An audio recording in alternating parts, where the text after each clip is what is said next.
Daddy, మావయ్య, నాన్న, అన్నయ్య.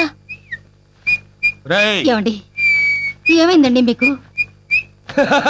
మధ్య తరగతి వాడు నవ్వినా అనుమానమే. నాకేం పిచ్చి పట్టలేదు, ఎవ్వరూ భయపడకండి. మనందరి కష్టాలు తీరిపోయే మంచి రోజు వచ్చేసింది భాగ్యం.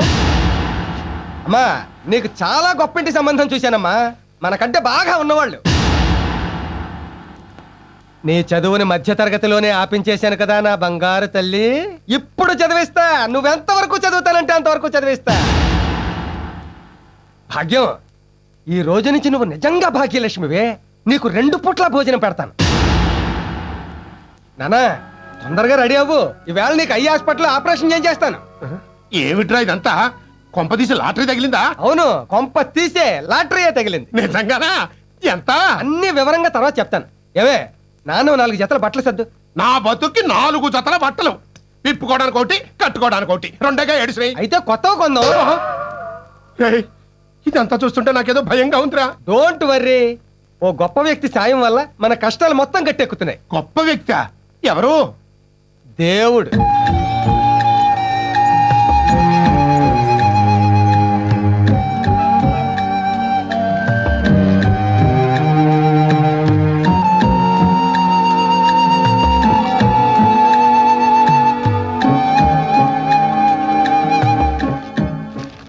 నాన్నా, ఇక్కడ సంతకం పెట్టు.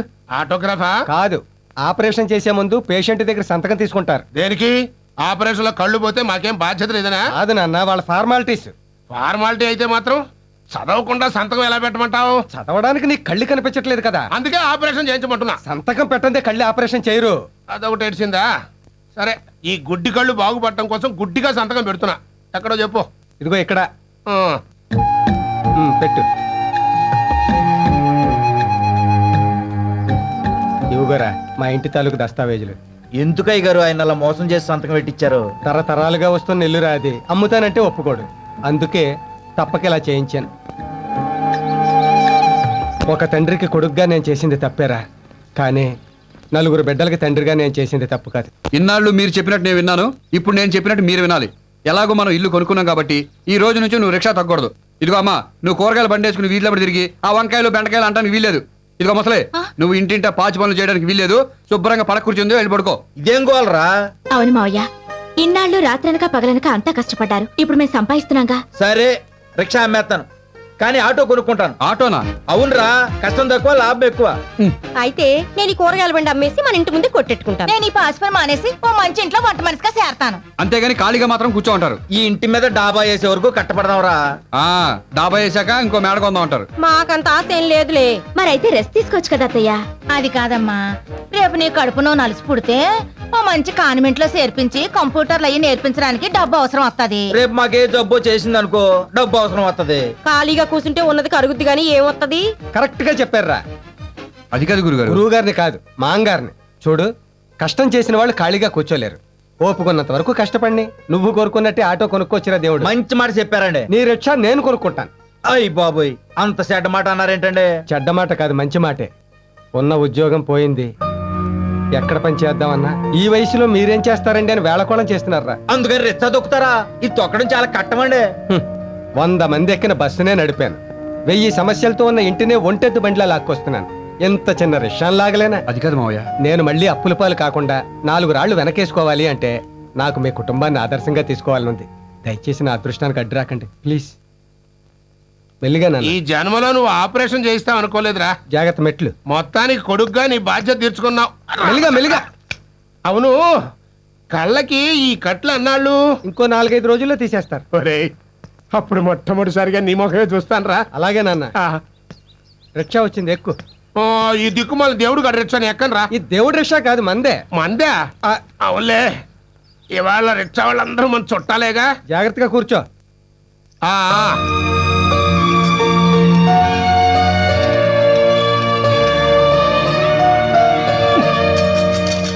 ఒరే దరిద్రుడా, నాకంటే కళ్ళు కనపడిస్తావు, నీకే వచ్చిందా మాయ రోగం? అట్ట ఊపుకుంటూ తొక్కుతున్నావు. వీడికి రిక్షా తొక్కడం కొత్తలే నాన్న. జాగ్రత్తగా తొక్కమను. ఇంతకీ నీ ఉద్యోగం సంగతి ఏమైంది? మంచి ఉద్యోగమే దొరికింది. జీతం ఎంతో? ఎంత తొక్కితే అంత. తొక్కడమేమిట్రా, అదే రిక్షా భాష నువ్వును. రోజుకి 50 నుంచి 100 దాకా వస్తుంది. ఏమిటో అదే ఉద్యోగాలు. 4000 నోట్లోకి వెళ్ళే జీతం ఇవ్వరు కదా. రా నాన్న జాగ్రత్తగా దిగు. నేను జాగ్రత్తగానే దిగుతా గాని ఈ రిక్షావాడికి ఓ 2 రూపాయలు తక్కువ ఇవ్వరా. ఎందుకు నాన్న? వేదో తాబేలు తొక్కుడు వీడును ఏడీడు ఇదిగో ఇక్కడే ఉన్నాడు. యారా నీ బతుక్కి రిక్షా ఎందుకురా?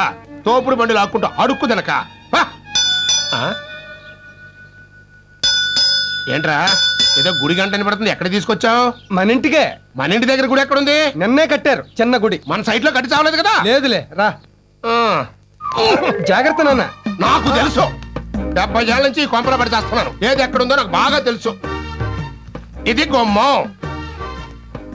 1 2 3 4 5 6 7 8 అబ్బా, దేవుడా, దక్షరా. ఇదేమిట్రా 15 అడుగులు వేస్తే నా కుర్చీ రావాల్సింది 8 అడుగులకే ఈ గోడ వచ్చేసిందంటే. అది ఈ మధ్య మున్సిపాలిటీ వాళ్ళు రోడ్డు వైడ్ చేయడంలో మన గోడ కొంచెం ముందుకు వచ్చింది. నేను లేని టైం చూసి నిన్ను అమాయకుని చేసి మున్సిపాలిటీ వాళ్ళు నా కొంప కొడుస్తారా? నేను వదలను. తరతరాలుగా వస్తున్న ఈ ఇంట్లోంచి ఇటుక ముక్కగా తెలిసినా నేను భరించలేను. రేయ్, కట్లు ఇప్పగానే నీ మొహం చూద్దాం అనుకున్నాను. ఇప్పుడు ఆ మున్సిపాలిటీ వాళ్ళ అంతు చూస్తాను. కాఫీ తీసుకోండి మంచి కూడా ముట్టను. టెన్షన్ పడకు తాతయ్య, నరాలు దెబ్బతింటే కళ్ళకు ప్రమాదం. రా ముందు కూర్చో. ఏంటో యాదవ లైఫ్ అని కంటి టెన్షన్ తగ్గింది కదా అనుకుంటే ఇంటి టెన్షన్ పట్టుకుంది.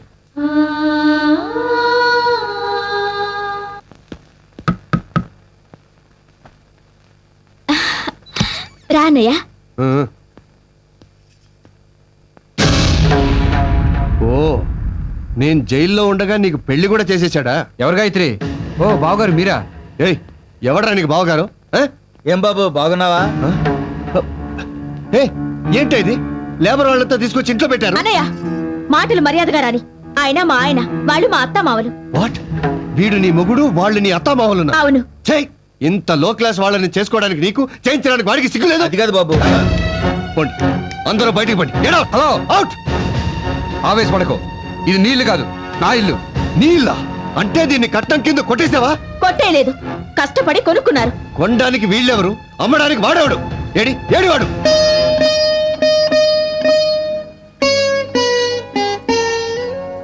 ఎన్నాళ్ళైందండి మిమ్మల్ని ఇలా సంతోషంగా ఉండడం చూసి. అవును భాగ్యం, ఇన్నేళ్ల మన సంసార జీవితంలో ఇవ్వాళే రేపటి గురించి భయపడకుండా 2 ముద్దలు తినాలనిపిస్తోంది. మీ నాన్నగారికి ఇల్లు అమ్మేశారని తెలిస్తే? కంటి గురించి చెయ్యి తొక్కాడు, ఇంటి గురించి గొంతు తొక్కుతాడని భయపడుతున్నావా? 2 రోజులు తిడతాడు, అలవాటేగా, పడదాం. ముందు మన అప్పులన్నీ తీరిపోయాయి. ఇక నుంచి ఏ ఒక్కడో కూడా నా గుమ్మ ముందుకు వచ్చి నన్ను అమర్యాదగా పిలవలేడు. రాయ్ గోవిందరావు, రారా బయటికి. అది మన కిరణ్ గాడి గొంతు కదూ? అవును తాతయ్య, అన్నయ్యే. మరి కన్న తండ్రిని పట్టుకుని పేరు పెట్టి పిలుస్తాడేమిటి దరిద్రుడు? ఏయ్, నిన్నేరా, బయటికి రారా. ఏంట్రా ఇది?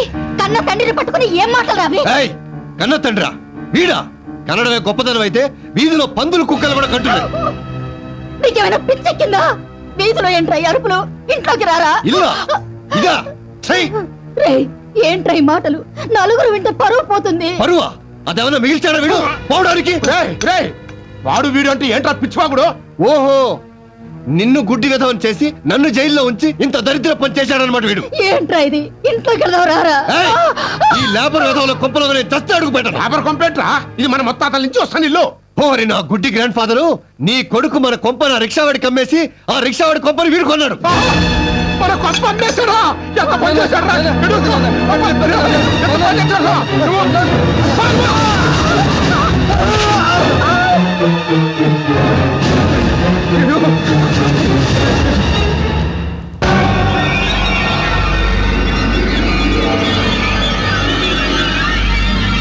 అమ్మో అమ్మో, రేయ్ చెత్తనా కొడుక, ఇల్లు అమ్మేస్తావురా, ఇల్లు అమ్మేస్తావురా,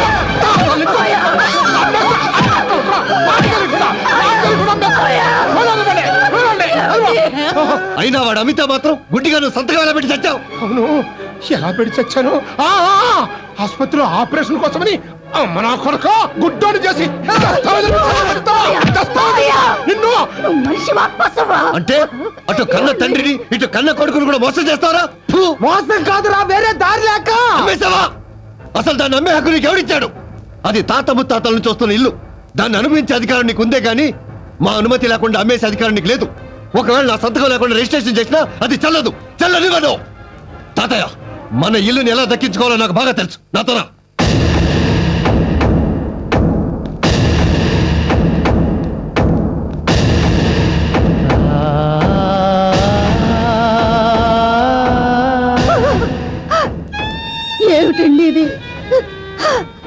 వాళ్ళకంటే అప్పులాళ్ళే నయం కదండి.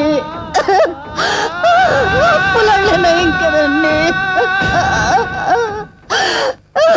Order order order order. ఇంతవరకు భారతదేశ చరిత్రలోనే రాని విచిత్రమైన మిడిల్ క్లాస్ కేసు సార్ ఇది. కన్న తండ్రే మోసం చేశాడని ఓ కన్న కొడుకు పెట్టిన కేసు ఇది. కన్న కొడుకే మోసం చేశాడని ఓ కన్న తండ్రి పెట్టిన కేసు ఇది. ఇందులో విశేషం ఏంటంటే ఆ కన్న తండ్రి ఆ కన్న కొడుకు ఒకడే అవడం. చట్టరీత్యా తాతల కాలం నుంచి వస్తున్న ఆ ఇంటిని అటు తండ్రి అనుమతి లేకుండా ఇటు కొడుకు అనుమతి లేకుండా అమ్మడం తప్పు. ఒప్పుకుంటాను సార్, కానీ ఈ ఒక్క తప్పే నేను న్యాయంగా చేశాను. తప్పని న్యాయంగా చేశానంటారేంటి? అవును సార్, ఎందుకంటే అసలు తప్పులు అంతకంటే పెద్ద తప్పులు మరెన్నో చేశాను కాబట్టి. నేను మధ్యతరగతి మనిషిగా పుట్టడం మొదటి తప్పు. పెళ్లి చేసుకుని అంతకంటే పెద్ద తప్పు చేశాను. అధిక సంతానాన్ని కని క్షమించరాని తప్పు చేశాను. నన్ను కని పెంచి పెద్ద చేసిన నా తండ్రికి కంటి ఆపరేషన్ చేయించకుండా బాధ పెట్టి గుడ్డివాణ్ణి చేసి దస్తావేజుల మీద సంతకాలు చేయించి కొడుకుగా తప్పు చేశాను. ఒక్కగానొక్క కొడుకని నన్ను కుటుంబాన్ని ఉద్ధరిస్తాడని వాడికి వచ్చే కట్నంతో ఆడపిల్లల పెళ్లిళ్ళు చేయొచ్చని ఆశతో వాడిని మాత్రమే పెద్ద పెద్ద చదువులు చదివించి ఆడపిల్లలకు అన్యాయం చేసి తండ్రిగా తప్పు చేశాను. తక్కువ కట్నం అడిగాడు కదా అని కక్కుర్తిపడి వాడు ఎటువంటి వాడో తెలుసుకోకుండా పెద్ద కూతురునో దౌర్భాగ్యుడికి ఇచ్చి పెళ్లి చేసి చివరికి దాని పసుపు కుంకాలు కూడా తుడిపేసి మరింత తప్పు చేశాను. రెండో కూతురు తన కాళ్ళ మీద తనే నిలబడి 4 డబ్బులు సంపాదించుకుంటుంటే సిగ్గు లేకుండా ఆ డబ్బులు వాడుకున్నాను. చివరికి నేను పెళ్లి చేయలేనేమోనని తన మొగుడిని తనే వెతుక్కుని వెళ్ళిపోతే భారం తగ్గిందని బాధ్యత లేని తండ్రిగా తప్పుకున్నాను. ఫస్ట్ మార్కులతో స్కూల్ ఫస్ట్ తెచ్చుకున్న నా మూడో కూతుర్ని చదువు ఎక్కువైతే అంతకంటే ఎక్కువ చదువుకున్న మొగుడిని తేవాల్సి వస్తుందని చదువుకుంటాను నాన్న అని ఆశగా నోరు తెరిచి అడిగితే వద్దమ్మా అని నిర్దాక్షిణ్యంగా నోరు నొక్కేసి మరింత తప్పు చేశాను. కొడుకుగా తండ్రిగానే కాదు, చివరికి అన్నగా కూడా చెల్లెల్ని పట్టించుకోలేదు. తను తప్పు చేస్తే అడ్డుకోక మౌనంగా ఉండి తప్పు చేశాను. ఎన్ని భయంకరమైన తప్పులు చేశాను సార్. నేనే కాదు, మధ్యతరగతి కుటుంబంలో పుట్టిన ప్రతి వాడు ఈ తప్పులే చేస్తున్నాడు. ఎందుకంటే బుర్ర నిండా ఆశలు, ఇంటి నిండా కష్టాలు, పెరిగిన ధరలు, తరగని బాధలు, పాలవాడికి, నీళ్లవాడికి, రెంటుకి, కరెంటుకి, రేషన్కి, మందులకి, కూరలకి, కూతుళ్ళకి, అల్లుళ్ళకి, కొడుకులకి, చదువులకి, పండగలకి, పబ్బాలకి, శుభాలకి, అశుభాలకి, అన్నిటికీ ఖర్చు ఖర్చు ఖర్చు. తెల్లవారితే సమస్య, నోరు విప్పితే డబ్బు, అడుగు వేస్తే అప్పు. అన్నిటికీ సాకు 1వ తారీఖు. అది సర్వరోగ నివారిణి. 1వ తారీఖు అని 30 రోజులు ఎదురు చూస్తాను సార్. చివరికి అది ఇలా వచ్చి అలా వెళ్ళిపోతుంది. వరద బాధితులను ఆదుకోవడానికి హెలికాప్టర్ వచ్చి వెళ్ళిపోయినట్టు. 1వ తరగతి వాడికి 2వ తరగతి, 2వ తరగతి వాడికి 3వ తరగతి, ఇలా అన్ని తరగతుల వాళ్ళకి ఎదుగుదల ఉంటుంది. ఒక్క మధ్య తరగతి వాడికి మాత్రం ఎదుగుదల ఉండదు సార్. ఒక్కడు రెక్కలు ముక్కలు చేసుకుని సంపాదిస్తుంటే 10 మంది అడ్డగాడిలా కూర్చుని తినే దౌర్భాగ్య సాంప్రదాయం మారినంత వరకు మా మధ్య తరగతి కుటుంబాల కథ ఇంతే సార్. నా కష్టాలు ఏ దేవుడు తీర్చాడు కాబట్టి, నా తండ్రి కొడుకుల సమస్యలు నావిగా భావించాను కాబట్టి ఆ ఇల్లు కూడా నాది అనుకునే గత్యంతరం లేక అమ్మేశాను సార్. ఆ వచ్చిన డబ్బులో 1 రూపాయి కూడా నేను వాడుకోలేదు. 5,000 పెట్టి రిక్షా మాత్రం కొన్నాను సార్. అది ఎందుకో తెలుసా? ఇప్పుడు కొన్నా గుడిసైనా అమ్ముకోకుండా ఉండాలనే ఆశతో. అదే తప్పైతే ఈ అల్పజీవిని, ఈ అసమర్థుడిని తప్పకుండా శిక్షించండి సార్. మీరెంత పెద్ద శిక్ష వేసినా 50 ఏళ్ల మధ్య తరగతి మనిషిగా నేను అనుభవించిన శిక్ష కంటే అది చిన్నదే అవుతుంది. కాబట్టి ఆనందంగా అనుభవిస్తాను. కాకపోతే ఒకే ఒక్క కోరిక సార్, నాతో పాటు ఆ శిక్ష నా భార్యకు కూడా వెయ్యండి.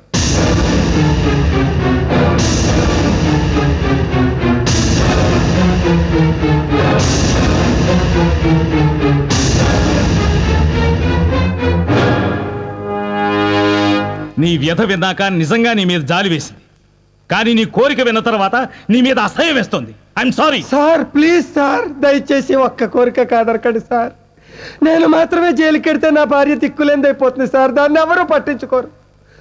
ఇన్నేళ్ల సంసార జీవితంలో ఆ పిచ్చిది ఒక్క పూట కూడా కడుపు నిండా అన్నం తినలేదు సార్.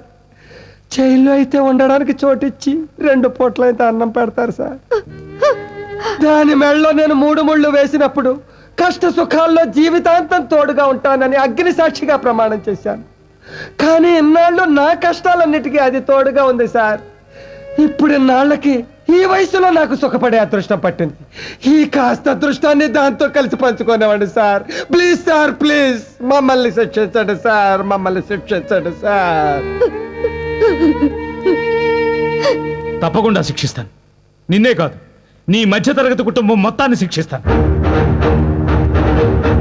మిస్టర్ జీకే, ఇన్నాళ్ళు నువ్వు కార్లలో తిరగాలని, ఫ్లైట్లలో ఎగరాలని, ఫారెన్లో బతకాలని బాధ్యతల్ని మర్చిపోయి ఆ కుటుంబానికి భారం అయ్యావు. అందుకే నీకు ఉద్యోగం వచ్చే వరకు మీ నాన్నగారు కొన్న రిక్షా నువ్వు తొక్కాలి. ఒక్క పూట తొక్కకపోయినా నీకు యావజ్జీవ కారాగార శిక్ష పడుతుంది. చూడండి ఆంజనేయులు గారు, ఇంట్లో కూర్చుని తింటే వచ్చేది పెద్దరికం కాదు, పేదరికం. కష్టాల్లో కూరుకుపోయిన కొడుకును ఊరడించాల్సింది పోయి నాకంటే ఆపరేషన్ ఎన్నాళ్ళు పీక్కు తిన్నారు. ఇప్పుడు మీకు కళ్ళొచ్చాయి. ఇక సొల్లు కబుర్లు సాధించడాలు మాని మీ ఒంట్లో ఓపిక ఉన్నంత వరకు బుట్టలలో చుట్టలు చుట్టో ఆ కుటుంబానికి సాయం చేయండి. కాదంటే జైలు శిక్ష పడుతుంది. ఏమ్మా శ్రీకన్య, అవతల వాళ్ళ కష్టం మీద బతుకుతూ నీ ఒంటి సుఖం చూసుకున్నావు గాని కనీసం కన్నకొడుకు కోసమైనా కష్టపడాలనిపించలేదా నీకు? అందుకే ఈ రోజు నుంచి ఆ అన్నగారి మీద ఆధారపడకుండా నీ తిండికి, నీ బిడ్డను చదివించడానికి కూరగాయలమ్ము. అమ్మా పార్వతి, నీకు కూడా శిక్ష వేస్తున్నాను. నీలాంటి ర్యాంక్ స్టూడెంట్స్ ఈ దేశానికి చాలా అవసరం. కాబట్టి నువ్వు కాలేజీకి వెళ్ళి బాగా చదువుకో. నీ చదువు కావలసిన డబ్బు వీళ్ళంతా ఖర్చు పెడతారు. మీ భార్యాభర్తలిద్దరికీ కలిపి శిక్ష వేస్తున్నాను. ఎన్నాళ్ళు ఒంటెద్దు బండి లాంటి సంసారాన్ని లాగి అలసిపోయారు. ఇక మీ కుటుంబం గురించి బాధపడకుండా మీకొచ్చే పెన్షన్ డబ్బుతో హాయిగా రెస్ట్ తీసుకోండి.